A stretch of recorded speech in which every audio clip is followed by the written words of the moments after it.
제 이름은 박정희입니다. 올해로 78, 팔순이 코앞이지요. 거울을 들여다보면 한숨이 먼저 나옵니다. 거기엔 제가 아닌 누군가 낯선 노인의 얼굴이 비칩니다. 눈가는 깊게 패였고 광대에는 살이 빠져 앙상합니다. 머리카락은 거의 다 휘어졌고 앞쪽은 듬성듬성 비었습니다. 지금의 제 모습은 낡은 점퍼에 바랜 바지를 입고 비닐봉지 하나 들고 다니는 평범한 노인입니다. 어쩌면 조금은 초라한 모습일지도요. 그렇지만 젊었을 땐 나름 잘 꾸미며 살았답니다. 20살에 재봉틀 배우러 상경했을 때는 머리에 파마도 말고 고무줄 스타킹도 신고 다녔지요. 청계천 근처에 있던 작은 공장에서 하루 12시간씩 바느질을 하며 제 손으로 번 돈으로 지하 단칸방 전기세도 내고 겨울엔 장판도 새로 깔았습니다. 그러다 33세 남편을 만나 결혼을 했고 딸 하나 낳았습니다. 남편은 철도청에서 일하던 사람이었는데 평생 성실하기만 했던 사람입니다. 그 사람이 있었기에 저는 제 딸에게 없는 것 없이는 못해줘도 불쌍하다는 말은 안 듣게 키웠습니다. 남편은 일찍 세상을 떴습니다. 지금으로부터 20년 전 갑작스러운 심근경색이었지요. 그 뒤로 전 다시 일을 시작했습니다. 한때는 동네 반찬 가게를 했고 시장 통닭집에서 야간 배달원으로도 일했습니다. 배달이 끝나고 남은 튀김 기름 냄새를 몸에서 지우려 샤워를 2번이나 했던 날도 있었습니다. 그렇게 살다 보니 어느새 70이 넘었고 딸은 미국으로 시집을 가버렸습니다. 처음엔 자주 연락이 왔지만 손주가 생기고 시간이 지나면서 점점 소식이 뜸해졌습니다. 그렇다고 외롭지는 않았습니다. 매일 아침 동네 공원 벤치에서 만나는 친구들, 시장 아주머니들과 나누는 인사 한마디, 혼자지만 정돈된 집안에서 삶은 계란 하나, 뜨거운 보리차 한 잔이면 충분했지요. 하지만 그날은 유난히 마음이 심란했습니다. 아침부터 남편이 자주 꿈에 나왔거든요. 잠에서 깼는데도 꿈의 잔향이 오래 남았습니다. 마치 오늘 어디 좀 가보라는 듯한 그런 느낌이 들었습니다. 그렇게 정처 없이 걷다가 강남 한복판, 오래전에 한번 갔던 고급 레스토랑 앞에 멈춰 섰습니다. 그 식당은 한때 남편과 마지막 외식을 했던 곳이었습니다. 그날따라 남편이 꽃무늬 와이셔츠에 넥타이까지 메고는 당신 수고했어. 오늘은 내가 대접할게. 하며 데려간 곳이었지요. 그땐 테이블 위에 촛불도 있었고 식전빵이 유난히 따뜻했던 기억이 납니다. 남편은 그날따라 유난히 말이 없었고 고기 한 점 집어 제 접시에 놓아주며 조용히 웃기만 했습니다. 그게 마지막이었습니다. 그날 이후로 병원에 실려가서 다시는 나오지 못했으니까요. 식당 앞에서 한참을 서 있었습니다. 들어가도 될까 아니 가지 말까? 하지만 이상하게도 그날은 용기가 났습니다. 누가 등을 살짝 밀어준 것 같았거든요. 제 손엔 비닐봉지, 허리는 굽고 바람은 불었지만 저는 식당의 유리문을 조용히 밀었습니다. 식당 안으로 들어서는 순간 공기가 달라졌습니다. 차가운 대리석 바닥, 샹들리에에서 뿌려지는 따스한 빛, 그리고 조용히 흐르는 피아노 선율. 공간은 분명 고급스러웠지만 사람들의 시선은 그렇지 않았습니다. 입구 쪽에 서 있던 종업원 청년은 저를 보고 잠시 멈칫하더니 당황한 듯 살짝 웃으며 다가왔습니다. 어르신 오늘 예약이 꽤 많긴 한데요. 그 말 끝에 묻어있는 당신은 여기에 어울리지 않는다는 기색을 저는 놓치지 않았습니다. 그래도 저는 정중하게 말했습니다. 혹시 예약 취소된 자리라도 있을까요? 식사 하나만 하고 가고 싶어서요. 종업원은 망설였습니다. 그 순간 안쪽 창가 자리에 앉아있던 정장 차림의 중년 남성 무리가 저를 힐끗 쳐다보며 속삭였습니다. 아이고, 요즘은 그걸도 스타일 있게 하네. 이따가 SNS에 올리면 난리 나겠네. 강남 레스토랑에 노숙자 등장. 그 말에 웨이터 청년의 표정이 붉어졌고 저는 조용히 시선을 바닥에 떨어뜨렸습니다. 안내해 드릴게요. 이쪽으로 오시죠. 그 청년은 한참 동안 메뉴판을 들고 우물쭈물하더니 식당 가장 안쪽 구석진 테이블을 가리켰습니다. 식탁보는 반쯤 접혀 있었고 의자는 다른 자리보다 약간 삐걱거렸습니다. 그럼에도 저는 고맙다는 인사를 조용히 건네고 자리에 앉았습니다. 청년이 메뉴판을 펼쳐 보이며 말했습니다. 오늘 점심 특선은요. 이쪽에 가격도 적당하고 드시기 괜찮으실 거예요. 그는 자연스럽게 메뉴판에 가장 저렴한 세트를 가리켰습니다. 순간 마음속에서 무언가가 훅 올라왔습니다. 부끄러움도 아니고 분노도 아닌 그냥 슬픔이었습니다. 이걸로 주세요. 제일 위에 있는 프리미엄 코스로. 청년은 눈을 동그랗게 뜨더니 말없이 고개를 끄덕였습니다. 네, 알겠습니다. 곧 수프가 나왔습니다. 부드러운 단호박 향이 코끝을 간지렸습니다.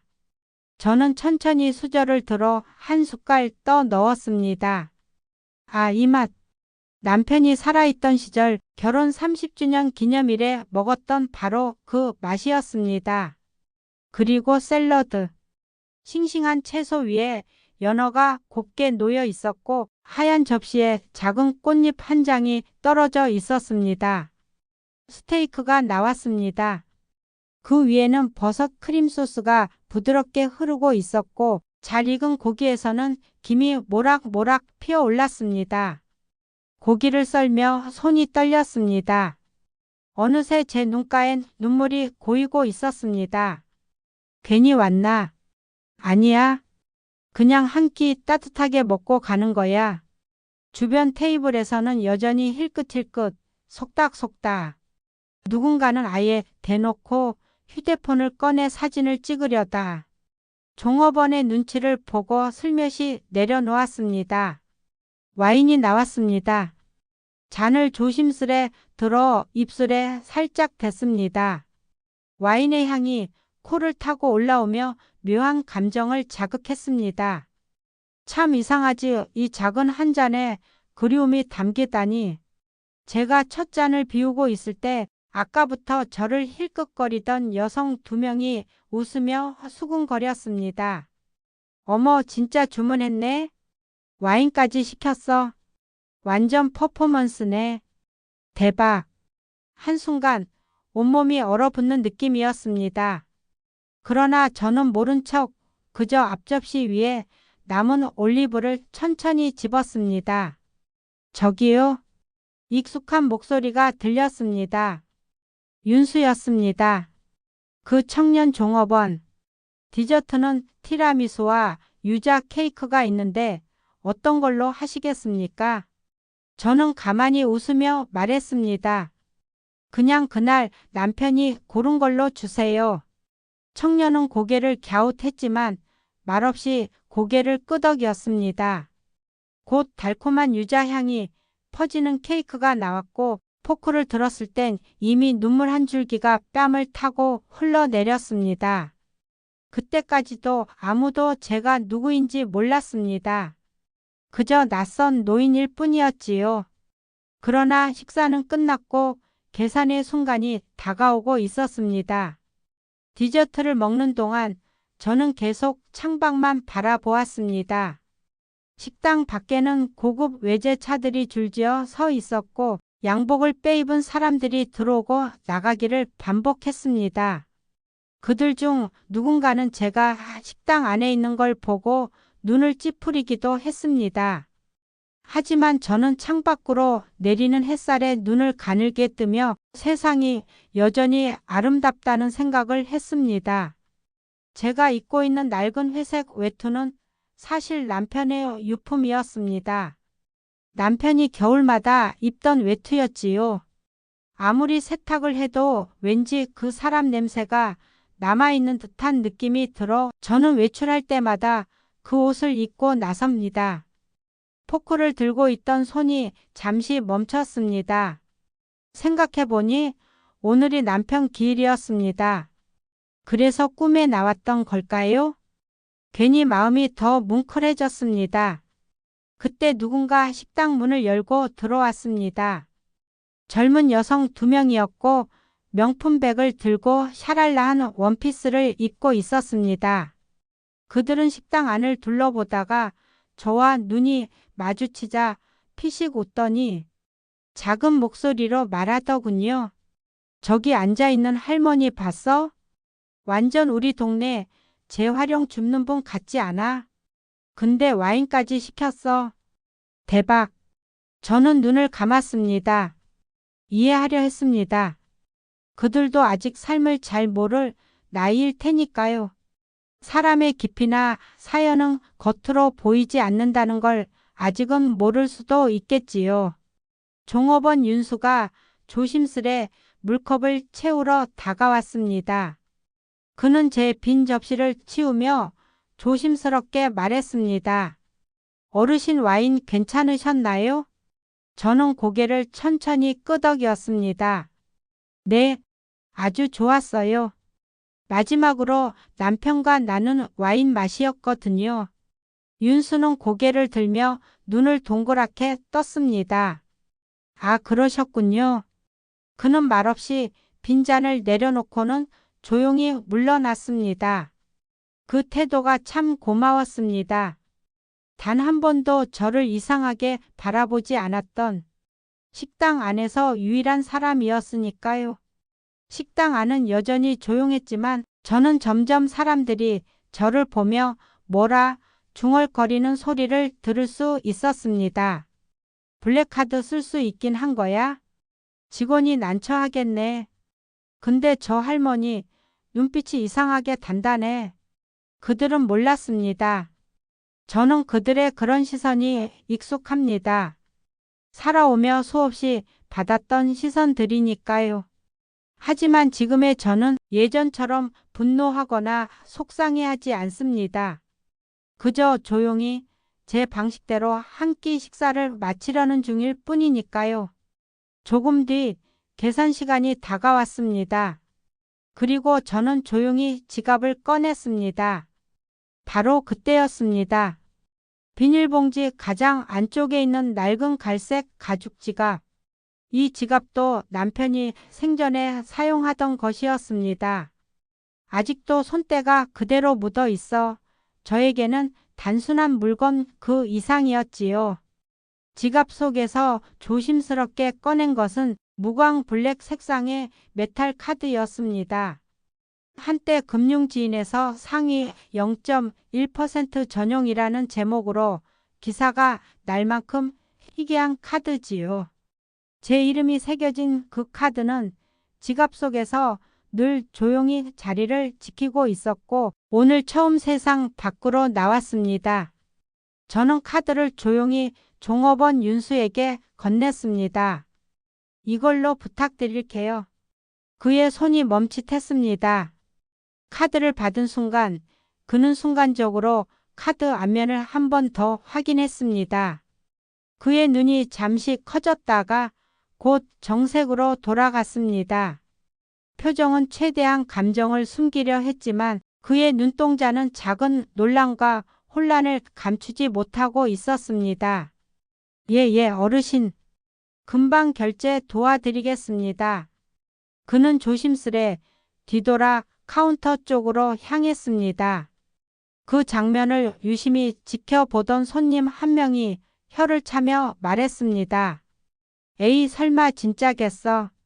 어디서 주운 거 아냐? 카드 돈 아니면 어쩌려고? 저 직원도 참 순진하네. 곁에 있던 여성 2명은 휴대폰을 들어 무언가를 찍으려다 직원들의 눈치를 보고는 꺼버렸습니다. 하지만 술렁임은 더 커졌습니다.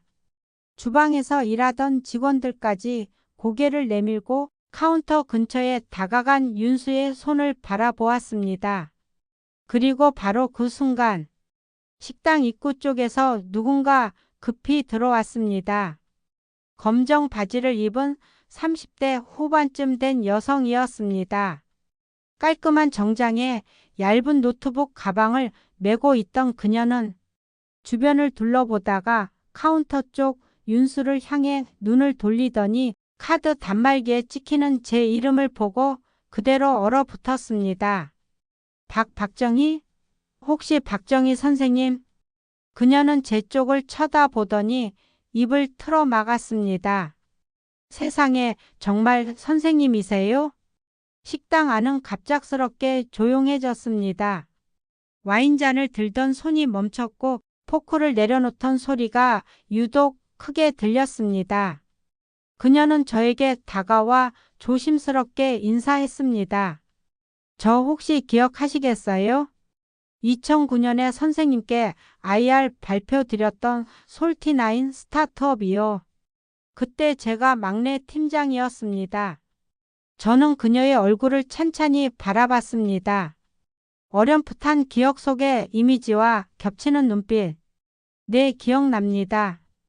땀이 줄줄 흐르던 이마, 목이 바짝 마르면서도 끝까지 발표하던 태도. 그 발표가 끝나고 제가 조용히 비서에게 말했었지요. 저 친구한테 투자하자. 사람 참 성실하네. 그녀는 감정을 억누르며 말을 이었습니다. 그때 선생님께서 저희에게 10억을 투자해 주시지 않았다면 저희 팀은 그해 여름에 해산됐을 겁니다. 그 돈으로 서버 유지비 내고 마지막 월급 드릴 수 있었어요. 식당 안 사람들의 표정이 바뀌기 시작했습니다. 그럼 그 카드 진짜였던 거야? 설마 무슨 회장님이셨나? 도대체 우리가 지금 무슨 실수를 한 거지? 누군가는 고개를 들지 못했고 아까 가장 큰 소리로 조롱하던 남성은 입을 꾹 다문 채 고개를 푹 숙였습니다. 윤수는 카운터에 서서 멍하니 저를 바라봤습니다. 그의 손에는 아직 제 카드가 들려 있었고 그 눈빛엔 방금 전까지 몰랐던 경외와 존경이 가득했습니다. 저는 천천히 자리에서 일어났습니다. 지팡이 없이 걷는 저는 조금 느리지만 똑바로 섰습니다. 그 여성은 고개를 숙이며 다시 말했습니다. 선생님 진작 찾아뵙고 감사 인사 드렸어야 했는데 이렇게 뵙게 될 줄은 정말 몰랐습니다. 저는 고개를 천천히 저었습니다. 그냥 잘 살고 있으면 된 거지. 그때 당신 눈빛은 진심이었거든. 그걸로 충분했어. 그녀는 눈시울이 붉어졌고 식당 안엔 다시 정적이 흘렀습니다. 조금 전까지 나를 힐끗거리던 사람들은 이제 조용히 제 눈치를 살피며 의자에 바르게 앉았습니다. 하지만 저는 굳이 그 누구에게 화를 내지도 자신을 드러내지도 않았습니다. 그저 윤수에게 다가가 조용히 말했습니다. 윤수군, 앞으로도 그렇게 사람을 대해줘요. 눈에 보이는 것만 믿지 않고 사람을 사람으로 봐주는 그 태도. 오늘 가장 빛났던 건 그거였어요. 윤수는 고개를 숙이며 대답했습니다. 감사합니다. 진심으로요. 식당 안의 공기는 완전히 달라졌습니다. 식당 안에 무겁게 내려앉은 침묵을 깨고 스타트업 여성 김소연 씨가 다시 입을 열었습니다. 선생님, 기억나세요? IR 발표 날 발표를 너무 망쳤다고 저희 팀이 식당 뒷골목에서 울고 있었잖아요. 그날 선생님께서 조용히 저희 옆에 오셔서 종이컵에 담긴 따뜻한 보리차 건네주시며 하신 말 저 아직도 기억해요. 뭘 망쳤다고 생각하지 마세요. 진심은 꼭 언젠가 누군가에게 닿아요. 오늘 내가 당신들한테 그 누군가가 되어 줄게요. 그녀는 눈시울을 붉히며 말을 이었습니다. 그 말 덕분에 그날 밤 팀원들 모두 포기하지 않고 다시 모였어요. 그리고 결국 3년 뒤에 저희 회사가 흑자 전환을 했고 지금은 직원이 40명입니다. 식당 안 곳곳에서 작은 탄성이 흘러나왔습니다. 와, 대단하다. 그걸 기억하다니. 진짜 사람 보는 눈이 있으셨던 거네. 하지만 저는 여전히 미소만 지을 뿐 크게 말하지 않았습니다. 저는 윤수에게 조용히 다가가 말했습니다. 이 카드요. 보기엔 반짝이지만 이 안엔 내 삶이 다 담겨 있어요. 내가 뭘 믿고 뭘 해왔는지. 내가 이 카드를 꺼내 쓴 건 윤수 군이 끝까지 사람을 사람으로 대해줬기 때문이에요. 윤수는 두 손으로 제 카드를 고이 감싸며 말했습니다. 할머니, 제가 오늘 얼마나 부끄러웠는지 모르겠어요. 어떻게 사람을 겉모습만 보고 그런 식으로. 저는 고개를 저었습니다. 괜찮아요. 사람이 실수할 수 있는 건 당연한 일이에요. 하지만 실수한 뒤에 바뀔 수 있다면 그게 더 귀한 거죠. 그 순간 옆 테이블에서 아까 나를 조롱하던 남성이 일어섰습니다. 그는 말없이 제게 다가와 머리를 숙였습니다. 정말 죄송합니다. 저는 정말 큰 잘못을 했습니다. 됐습니다. 오늘은 밥 한 끼 먹으러 왔던 날이에요. 설명할 필요도 사과할 필요도 없어요. 그냥 기억만 해주세요.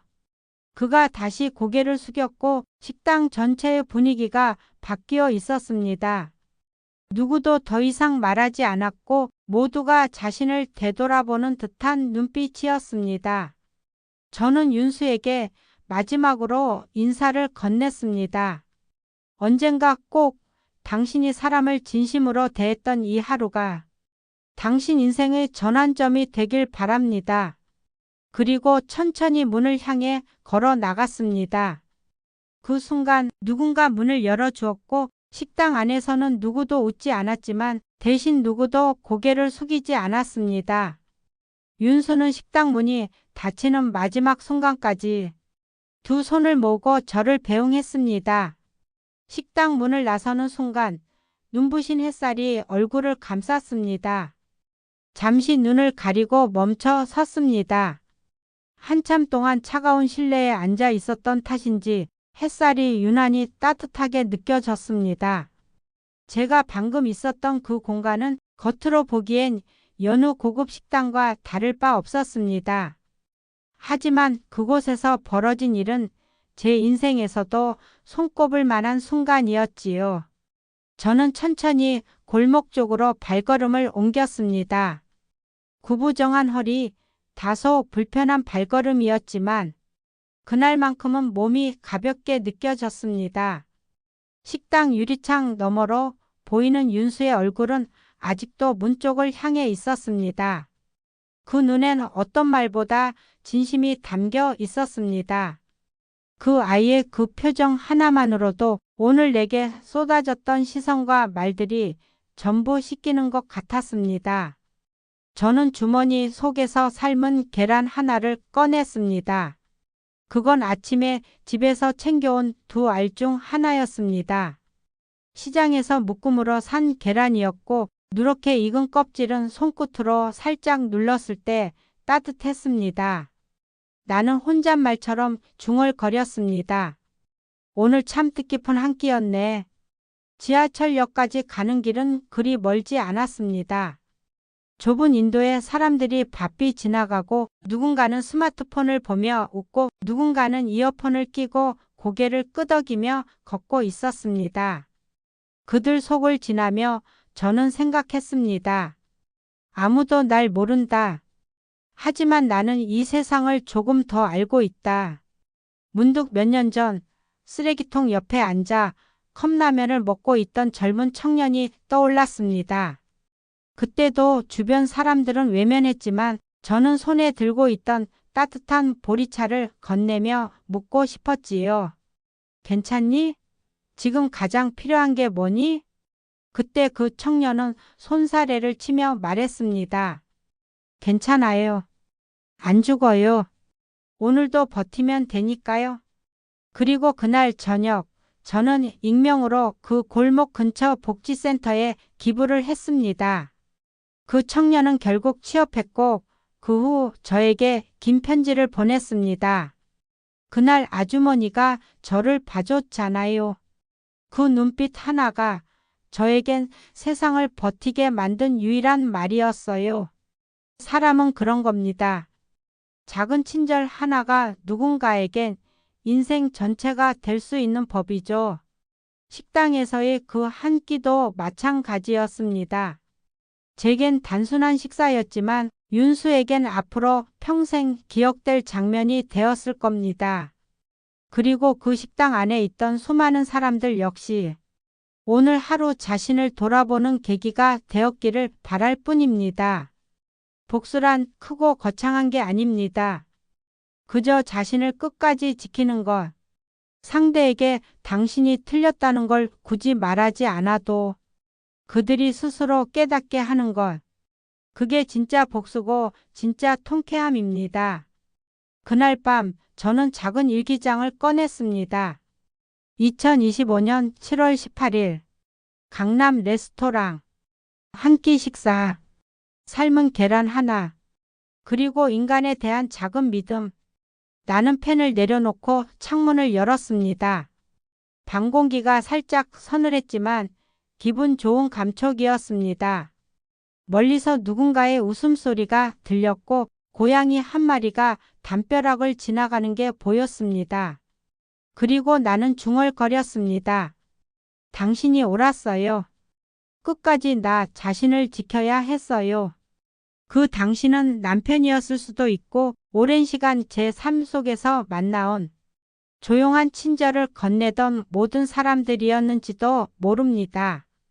세상은 참 빠르게 바뀝니다. 사람들은 눈에 보이는 것만 믿으려 합니다. 그런 세상 속에서 늙어간다는 건 가끔은 잊히고 때로는 무시당한다는 걸 견디는 일이기도 합니다. 하지만 저는 알고 있습니다. 진짜 가진 사람은 티 내지 않아도 말하지 않아도 행동 하나로 충분히 증명된다는 걸요. 오늘 그곳에서 저는 말하지 않았지만 분명히 보여주었습니다. 그리고 이제 또다시 조용히 내일을 살아갈 겁니다. 저는 늦은 오후 집 앞 버스 정류장에서 내려 천천히 언덕을 올랐습니다. 오래된 연립주택의 계단은 여전히 삐걱거렸고 2층 창문 틈새로 비친 햇살이 작은 그림자를 만들고 있었습니다. 현관문을 열자 익숙한 나프탈렌 냄새가 반겨줬습니다. 낡은 찬장, 오래된 시계, 그리고 벽에 걸린 결혼사진. 검게 바랜 액자 속 남편은 여전히 젊고 미소를 짓고 있었습니다. 나 다녀왔어요. 오늘 참 별일이 다 있었네요. 말을 하며 외투를 벗어 의자에 걸고 남편 사진 앞에 촛불 하나를 켰습니다. 나 말이야, 오늘 좀 멋졌어. 당신이 봤다면 흐뭇해했을 거예요. 내가 결국 그 말 안 했거든. 나 이런 사람이야 하고 떠들지 않고도 다 알아줬어요. 테이블 위엔 아침에 삶아둔 계란이 한 알 남아 있었습니다. 저는 껍질을 조심스럽게 벗기고 작은 소금 한 꼬집을 뿌려 천천히 입에 넣었습니다. 짭조름하고 고소한 그 맛. 그 맛이 묘하게 오늘 하루의 여운과 닮아 있었습니다. 창밖을 보니 해가 기울고 있었습니다. 붉게 물든 하늘 아래로 비둘기 몇 마리가 날아가고 아이들은 골목길에서 숨바꼭질을 하고 있었습니다. 그 모습을 한참 바라보다가 저는 문득 내일도 같은 시간에 똑같은 장소에서 혼자 식사를 하고 있는 제 모습을 떠올렸습니다. 하지만 오늘은 다릅니다. 누군가에게 삶은 계란 한 알로 조용히 무엇인가를 남겼다는 사실이 내일의 제 식사를 좀 더 따뜻하게 만들어줄 거란 걸 알고 있으니까요. 잠자리에 들기 전 저는 조용히 라디오를 켰습니다. 낮은 음성의 DJ가 오늘의 사연을 읽고 있었습니다. 사람은 누구나 한 번쯤 타인의 시선 속에서 움츠러들지만 그 순간 나를 지키는 사람은 바로 나 자신입니다. 그 말을 들으며 저는 작은 미소를 지었습니다. 라디오는 여전히 사람들에게 말을 걸고 있었고 저는 그 라디오에 조용히 귀를 기울였습니다. 그리고 마음속으로 이렇게 말했습니다. 고맙습니다. 오늘 하루 참 잘 견뎌냈습니다.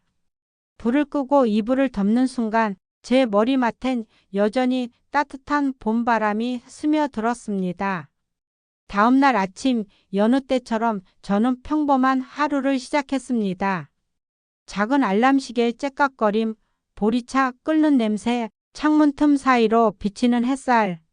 이 모든 것이 특별하지 않은 듯 흘러가지만 제 마음 한켠은 어제와 다르게 단단해져 있었습니다. 식탁 위에 펼쳐놓은 신문지 옆에는 한 알에 삶은 계란이 놓여 있었습니다. 그 계란을 바라보며 저는 또 한 번 미소 지었습니다. 어제는 말하지 않았지만 오늘은 써도 되겠지. 저는 일기장 한 페이지를 펴고 작은 글씨로 적었습니다. 사람을 사람으로 대하는 것, 그 단순한 진심이 세상을 바꾸는 시작이었다. 그리고 조용히 덮은 일기장을 쓸어내렸습니다. 그렇게 또 하루가 시작됐습니다.